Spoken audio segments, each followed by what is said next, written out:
नमस्कार and I welcome you all to world affairs. मैं हूं प्रशांत धवन। नाउ रिसेंटली आपको याद होगा मैंने करी थी ये वीडियो अपलोड, दुनिया भर में इस पर न्यूज़ बनी थी कि चाइना ने टेस्ट किया है एक न्यूक्लियर कैपेबल हाइपरसोनिक मिसाइल। एक बहुत ही अनोखा टेस्ट था। इन्होंने अर्थ को ऑर्बिट किया, फिर कोशिश करी टारगेट को हिट करने की, मगर कुछ 30-40 किलोमीटर उससे चूक गए। अब यूएसए ने चाइना के बाद कोशिश करी कि ये भी टेस्ट करेंगे, एक हाइपरसोनिक मिसाइल यहाँ पर टेस्ट इन्होंने ट्राई किया, मगर बुरी तरीके से फेल हुआ है। और ये एक मेजर एम्बेरसमेंट है फॉर द यूनाइटेड स्टेट्स। और ये एम्बेरसमेंट एक ऐसे टाइम में आई है जब यूएसए के प्रेसिडेंट जो बाइडेन ऑलरेडी कह चुके हैं कि यूएसए बहुत हद तक चिंतित है, कंसर्न्ड है ओवर चाइनाज हाइपरसोनिक मिसाइल। तो पहले आप ओपनली कहते हैं कि आपका जो प्रतिद्वंदी है उसके मिसाइल टेस्ट को लेकर आप काफी चिंतित हैं, फिर आप खुद ट्राई करते हैं मिसाइल टेस्ट और वो बुरी तरीके से फेल होता है। तो ऑब्वियसली यूएसए की जो सरकार है और जो यहाँ पर डिफेंस एस्टेब्लिशमेंट है बहुत ही ज़्यादा डिमोरलाइज्ड, काफ़ी हद तक निराश फील कर रही है कि ऑल टुगेदर रॉकेट फेलियर हो गया और हमारा हाइपरसोनिक मिसाइल टेस्ट प्रॉपरली हम कंडक्ट कर ही नहीं पाए। नाउ चाइना की यहाँ पर क्या प्रतिक्रिया है, यूएसए का अगर टेस्ट यहाँ पर फेल हो गया तो क्या फ्यूचर में ये सक्सीड कर सकता है, डिस्कस करेंगे। मगर आगे बढ़ने से पहले मैं आपसे एक बहुत ही इंटरेस्टिंग क्वेश्चन पूछूंगा। मैं चाहता हूं आप सब लोग नीचे कमेंट सेक्शन में क्वेश्चन को अटेम्प्ट करें। क्वेश्चन यहां पर यह है कि वो दुनिया का कौन सा पहला कॉन्टिनेंट था जिसने खुद को डिक्लेयर किया था न्यूक्लियर वेपन फ्री जोन। ये है यहाँ पे आपकी option, Europe, Australia, south America या फिर एंटार्क्टिका। कमेंट सेक्शन में करो आंसर, सही उत्तर मैं आपको दूंगा वीडियो के अंत में। ना जो चाइना का हाइपरसोनिक मिसाइल था उस पर जो मैंने वीडियो बनाई थी, अगर आपने प्रॉपर्ली देखी हो तो मैंने वहां पे कैटेगोरिकली ये भी बताया था कि यूएस ऑलमोस्ट एक पैनिक की स्थिति में था कि ये हो क्या गया है, हमने क्या देख लिया, ये हमसे इतना आगे ये लोग कैसे पहुंच गए। ना यहाँ पर सबसे मुझे अजीब बात ये लगी कि चाइना के टेस्ट के बाद ना यूएस की सरकार ने जांच बिठाई कि पता करो आज के समय दुनिया में कौन कौन से देश हैं जो हाइपरसोनिक मिसाइल बना रहे हैं। इस रिपोर्ट में आप अगर देखो तो इनका खुद का नाम आया ही, उसके अलावा रशिया का नाम आया, चाइना का नाम आया, और इन्होंने यहाँ पर यह भी कहा कि कई और देश हैं जो आज के समय जो ये हाइपरसोनिक मिसाइल है ये डेवलप कर रहे हैं। इनमें ये नाम शामिल है Australia, India, France, Germany, Japan. Even though in countries में से कई देश हैं जिनके पास न्यूक्लियर मिसाइल नहीं है, मगर वो एक नॉर्मल एक्सप्लोसिव लगाकर भी ये मिसाइल लॉन्च करने का प्लान रखते हैं। तो कई देश हैं आज के समय जो खुद के हाइपरसोनिक मिसाइल बना रहे हैं और कई कंट्रीज हैं जो कोलैबोरेशन में बना रहे हैं। फॉर एग्जांपल इस रिपोर्ट में लिखा था कि ऑस्ट्रेलिया ने कोलैबोरेशन करी है यूएसए के साथ हाइपरसोनिक मिसाइल डेवलप करने के लिए, वेयरएज इंडिया ने कोलैबोरेशन करी है रशिया के साथ। और कुछ ही सालों में रशिया और इंडिया दोनों के पास आ जाएगा ब्रह्मोस 2। ये होगा एक हाइपरसोनिक मिसाइल और इंडिया को ये मिसाइल मिल जाएगा रफली आप कह सकते हैं 2025 और 27 के आसपास। नाउ इंडिया एक तरफ तो काम कर रहा है ब्रह्मोस 2 पर, फिर इंडिया का खुद का भी एक हाइपरसोनिक मिसाइल प्रोग्राम चल रहा है जिसके अंडर हमने recently hypersonic technology demonstrator vehicle को भी टेस्ट किया था माक 6 स्पीड्स पर। नाउ हालांकि हमने अभी कुछ लॉन्च किया नहीं है, जो टेस्ट किया गया था ये एक हाइपरसोनिक विंड टनल में किया गया था और हमने बेसिकली अपने हाइपरसोनिक मिसाइल की जो बॉडी है इसको टेस्ट किया कि क्या ये हाइपरसोनिक स्पीड को 5, 6 मार्क, 7 मार्क तक की जो स्पीड है क्या उसको ये झेल पाएगी या फिर नहीं। और ये टेस्ट इतना बड़ा था कि जो पाकिस्तान के प्रेसिडेंट हैं आज के समय आरिफ अलवी, इन्होंने ऑन रिकॉर्ड ये कह दिया कि इंडिया जो ये हाइपरसोनिक मिसाइल एक बार एक्वायर कर लेगा ना, चाहे ब्रह्मोस 2 हो या खुद का बना ले, इससे ऑल टुगेदर रीजन में गेम चेंज हो जाएगा। इंडिया विद इन मिनट्स बहुत ही जल्दी पाकिस्तान को स्ट्राइक कर पाएगा और पाकिस्तान को जवाब देने का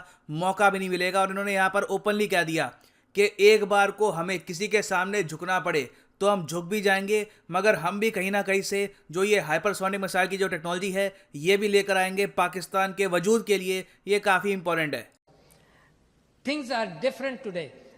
The region is being destabilized by armaments in a manner with which we believe that if these armaments are supplied to India, Pakistan will have to bend over backwards to achieve some kind of balance.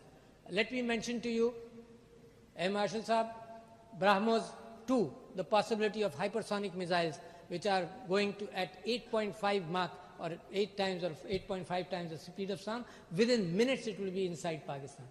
तो जो ये India Pakistan वाला angle मैंने यहाँ पर डाला है इससे आप समझ सकते हैं कि अर्जेंसी कितनी है इस टॉपिक की आज के समय। क्यों आज के समय आप देख रहे हो कि यूके मीडिया, यूएस मीडिया ये लिखता है कि जब यूएसए का हाइपरसोनिक मिसाइल टेस्ट फेल होता है तो पैनिक मच जाता है वेस्टर्न कंट्रीज में, क्योंकि ये एक ऐसी टेक्नोलॉजी है जिसमें अगर चाइना एक बार को बहुत आगे निकल गया तो यूएसए को हो सकता है कि कई साल बिताने पड़े इस डर से कि चाइना कभी भी अगर चाहे तो हाइपरसोनिक मिसाइल से यूएसए को बहुत ही बड़े स्केल पर डैमेज कर सकता है और शायद यूएस इसका प्रॉपर जवाब दे भी ना पाए। हालांकि ऐसा होगा नहीं, ये ऐसा कोई वर्ल्ड वॉर का जो सिनेरियो है ये होने के चांसेस बहुत कम है, क्योंकि एक बार को चाइना यूएसए का जो मेन कॉन्टिनेंट है उसको अगर डिस्ट्रॉय कर भी देता है तो उसके बाद भी आप अगर देखो यूएसए के पास न्यूक्लियर सबमरीन्स होंगी, वो चाइना को अटैक कर सकती हैं। उनका जो अटैक है रोक पाना बहुत ही मुश्किल होगा, it will be very tricky. मगर यूएसए ने इस लेवल की डोमिनेंस एंजॉय करी है पिछले 70 सालों में कि इतना सा जो यहाँ पर डर है, जो यहाँ पर अनसर्टनिटी है, ये भी इनको बर्दाश्त है नहीं। शायद ये रीज़न भी है कि ये इतने डोमिनेंट क्यों रहे हैं,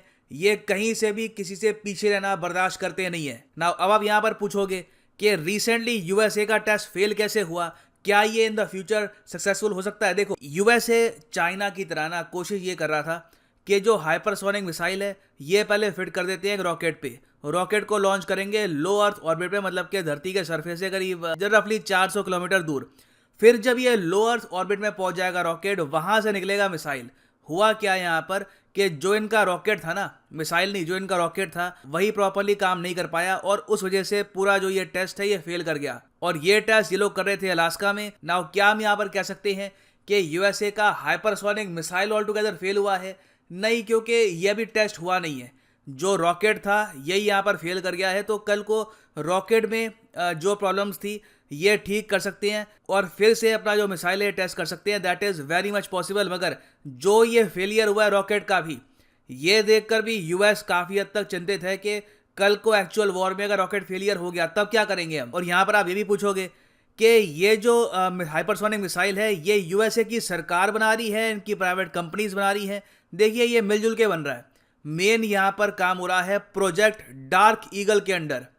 यूएसए का जो हाइपरसोनिक मिसाइल है it is being build under dark eagle, और अभी के लिए इनके मिसाइल का नाम रखा गया है CHGB हाइपरसोनिक ग्लाइड मिसाइल। और इसमें यूएसए की जो गवर्नमेंट है ये पैसा लगाई रही है। उसके अलावा लॉकहीड मार्टिन, रेथियन टेक्नोलॉजीज, ये दो प्राइवेट कंपनीज हैं, ये भी यहाँ पर यूएस गवर्नमेंट के साथ पैसा, अपनी एक्सपर्टीज, अपने रिसर्चर्स ये यहाँ पर लगा रहे हैं और कोशिश कर रहे हैं कि जल्द से जल्द ये मिसाइल बन के तैयार हो जाए। नाउ चाइना ने देखो यूएसए के इस फेलियर को मॉक करना भी स्टार्ट कर दिया है।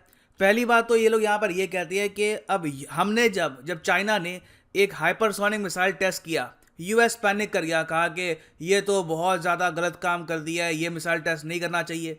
फिर ये सब बातें बोलकर खुद ये मिसाइल टेस्ट कर रहे हैं। ये दिखाता है, चाइना ये कह रहा है कि ये चीज़ दिखाती है कि यूएसए के डबल स्टैंडर्ड्स हैं और अंदर से यूएस बहुत ज़्यादा डरता है। अब एक्चुअली देखो, चाइना को मौका चाहिए होता है काफ़ी बार। ये लोग प्रोपेगेंडा जब करते हैं तो बस झंडा लेके आगे बढ़ते हैं, किसी की सुनते नहीं है। और यहाँ पे इनको मौका मिल गया है, इनका प्रतिद्वंदी है, फेल कर गया, तो ये अपने जो आर्टिकल्स हैं, ग्लोबल टाइम्स के आर्टिकल, सरकारी और जो इनका मीडिया आउटलेट है वहाँ के जो इनके आर्टिकल्स हैं, वहाँ पे ओपनली ये बात लिख रहे हैं कि यूएसए का मिसाइल फेल कर गया और जहाँ पर चाइना सक्सेसफुल रहा, एटलीस्ट काफ़ी हद तक सक्सेसफुल रहा, इन दी एंड एक बार को टारगेट हिट नहीं कर पाया। मगर यूएसए से तो कंपैरेटिवली आप अगर देखो तो ज़्यादा एडवांस्ड है चाइना का missile programme when it comes to hypersonic missile. तो चाइना आज के समय इस बात का जेन्युइन तरीके से जश्न मना रहा है और इनके सोशल मीडिया में भी यूएसए के मिसाइल टेस्ट को काफ़ी हद तक लोग सेलिब्रेट भी कर रहे हैं। ना वापस आते हैं अपने क्वेश्चन पे जो मैंने आपसे पूछा था कि दुनिया का पहला न्यूक्लियर वेपन फ्री कॉन्टिनेंट कौन सा है? तो सही उत्तर यहाँ पे है option C, south American continent. अब आप कहोगे न्यूक्लियर वेपन फ्री मतलब? देखो, एक ट्रीटी साइन करी गई थी आज से बहुत लंबे समय पहले, ट्रीटी ऑफ ट्राल्टलेको। इसके अंडर जो साउथ अमेरिकन कॉन्टिनेंट है, इन्होंने 1967 में ही कह दिया था कि कभी भी ये लोग एक न्यूक्लियर वेपन एक्वायर नहीं करेंगे। सेम टाइप की जो ट्रीटी है ये साइन कर चुका है अफ्रीकन कॉन्टिनेंट। जी हाँ, अफ्रीका ने भी कहा है कि कभी भी इनका कोई भी देश न्यूक्लियर वेपन्स एक्वायर नहीं करेगा। ऑस्ट्रेलिया ने भी साइन करी है सेम ट्रीटी, और इवन जो सेंट्रल अमेरिकन कंट्रीज हैं वो भी साइन कर चुकी हैं ऐसी सेम ट्रीटी। और फाइनली यहाँ पर मैं ये भी ऐड कर दूं कि अगर आप यूपीएससी एग्जाम के लिए तैयारी कर रहे हैं तो अभी चल रहा है अनअकैडमी का स्पेशल ऑफर।